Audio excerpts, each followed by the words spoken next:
Fjolla Morina padyshim që ka qenë një nga personazhet më të përfolur kohëve të fundit pas skandalit për trafik armësh, ku do përflitej për arratinë e saj, më pas për martesën me Fisnik Sylën, dyshimet për shtazanin që rezultoi e rrema, lirimin e saj dhe së fundmi, spekulimet për ndarja.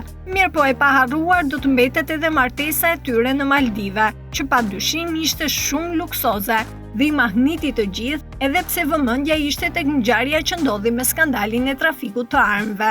E pas kaq shumë kohësh që kanë qenë mjaft të përfolur në media, duket se dyshja i ka dhënë fund me të vërtetë lidhjes së tyre. Pas deklaratës së Fisnikut ka ardhur një reagim i këngëtares, e cila në një intervistë dhënë për emisionin Madam na ka treguar me anë të disa thumbave anën e saj të historisë, duke thënë se sipas saj ai e ka tradhtuar. Nëse e keni humbur një tradhtar, mos qani kurrë, pasi ai ka humbur një femër që e do, kurse ti një mashtrues. Ndërkohë para pak ditësh as nga deklarata e Fisnikut nuk munguan disa thumba kundrejt Fjollës, duke na treguar se gjërat mes tyre nuk janë ndarë në mënyrë aq paqësore. Pas shumë pyetjeve dhe interesimit tuaj do t'ju përgjigjem. Single dhe free, si zogu dhe më i lumtur se kurrë. Uroj që secili të marrë nga jeta atë që meriton. Para pak javësh plasi skandali ku pronari i agjencisë turistike me të cilën kanë udhëtuar Fjolla dhe Fisniku për martesën e tyre, është shprehur se në momentin që duhet të paguante, Fisniku i dërgoi atij një transakcion bankar që është i falsifikuar.